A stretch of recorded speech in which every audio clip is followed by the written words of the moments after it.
পুজোর আগে চলছে মহিলা ঢাকি দলের মহড়া, আর কয়েকদিনের মধ্যে তারা পৌঁছে যাবে মণ্ডপে।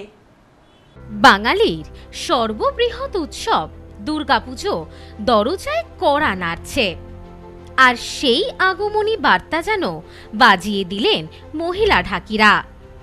অশোকনগর কয়াডাঙ্গা নট্টপাড়ায় ঢাকবাদক সজল নন্দীর বাড়িতে বসেছিল ঢাকের বিশেষ মহড়া। মহিলাদের কাঁধে ঝোলানো ঢাক, হাতে কাঠি, পরনে লাল পাড়, সাদা শাড়ি।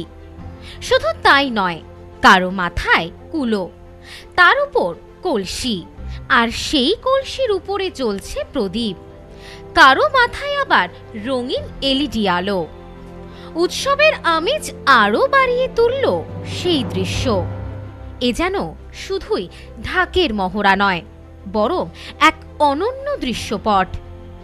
মহিলা ঢাকিদের চোখে মুখে ফুটে উঠেছে উৎসবের আনন্দ। তারা জানালেন সারা বছর এই কটা দিনের জন্যই অপেক্ষায় থাকেন তারা।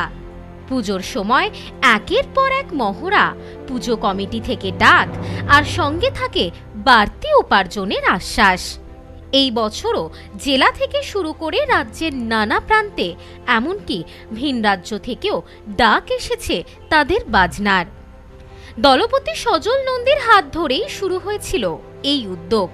2017 সালে নিজের দিদি সহ মোট 10 জন মহিলাকে নিয়ে যাত্রা শুরু করেন তিনি।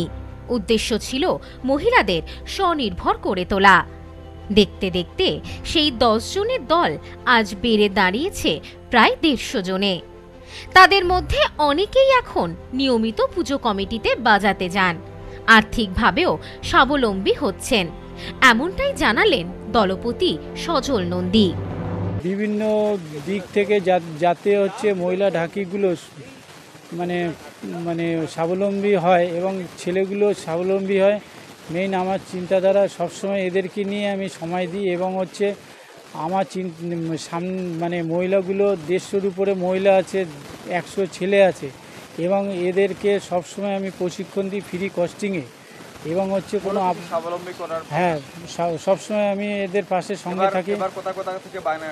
দক্ষিণ দিল্লি কালীবাড়ি আছে, বোম্বে ভিটিতে আছে, নিউটাউন সার্বজনীন মহিলা ছেলে উভয় থাকবে। এবং হচ্ছে এদেরকে আমার চিন্তা চলছে অনলি ফর শুধু মহিলাই বাজাবে, ছেলেরা কোনো সাহায্য করবে না, ছেলেরা বাজাবে না। মহিলাটাকে মিনিংস হচ্ছে মহিলাই বাজাবে। এবং আমার সেই চিন্তাধারা নিয়ে এগোচ্ছে। প্র্যাকটিস অবশ্যই মাস্ট বি, কারণ প্র্যাকটিস না করলে, এবং হচ্ছে মুখে ঢাকের বল প্র্যাকটিস লয়কারি জানতে হবে। আমি ওই ড্যাড্ডা নাকা নাকা, এটা কোনো থিওরি প্র্যাকটিক্যালের মধ্যে না। বিভিন্ন লোকে বলে ঢাকের বলে কোনো থিওরি প্র্যাকটিক্যাল নেই। সঠিক প্রশিক্ষণ আপনি দিয়ে চেষ্টা করছি। ঢাকের মহড়া নিয়ে নিজেদের অনুভূতির কথা কি জানালেন মহিলা ঢাকিরা, আসুন শুনে নেওয়া যাক তাদের মুখ থেকেই।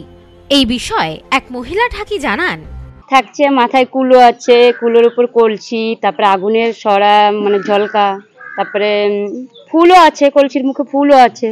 আবার নতুন করে এবার এটা তুলেছি যে পঞ্চপ্রদীপ মাথায় নিয়ে আমরা ঢাক বাজাচ্ছি। খুব ভালো লাগে, আনন্দ লাগে। এবার দিল্লিতে যাচ্ছি। হ্যাঁ, মহড়া হয়ে গেল, এখন আস্তে আস্তে কবে দিন আসবে, পুজো মনে হচ্ছে। বহুদিন ধরেই ঢাক যেন পুরুষ শাসিত বাদ্যযন্ত্র হিসেবে পরিচিত, কিন্তু অশোকনগরের এই মহিলারা প্রমাণ করে দিয়েছেন ঢাকের কাঠিতে তাদের হাতও সমান শক্তিশালী, তালও কম নিখুঁত নয়। ঢাকের আওয়াজে যেমন পুজোর আমেজ বাড়ে, তেমনি এই উদ্যোগে নারী শক্তির নতুন দিগন্ত খুলেছে। অশোকনগরের কয়াডাঙ্গার মহড়া সেই ছবি যেন আগাম দুর্গা উৎসবের বার্তা। ঢাকের তালে এবার উৎসবে মেতে উঠবে নারী শক্তির জয়গানও। হ্যাঁ, নেশাকে খুব ভালো লাগছে। আর যে কদিন আসি জগতে যে ঢাকি বাজাবো, খুব ভালো লাগছে ঢাকটা আমার, খুব ভালো লাগছে। হ্যাঁ, হ্যাঁ, নেশাও আছে, নেশাও আছে। ব্যুরো রিপোর্ট, নিউজ স্নোম্যান্সল্যান্ড, অশোকনগর। নেউপিসি জুয়েলার্স, সম্পর্ক গড়ে দেয়। বনগাঁতে আমাদের 3টি শোরুম প্রতিদিনই খোলা। নেউপিসি জুয়েলার্স, বনগাঁ বাটার মোড়। নেউপিসি জুয়েলার্স ব্রাঞ্চ কুমুদিনী স্কুলের বিপরীতে। নেউপিসি জুয়েলার্স বিউটি, মতিগঞ্জ, হাটখোলা। আমাদের এখানে সোনা কিনুন পেপারের দামে।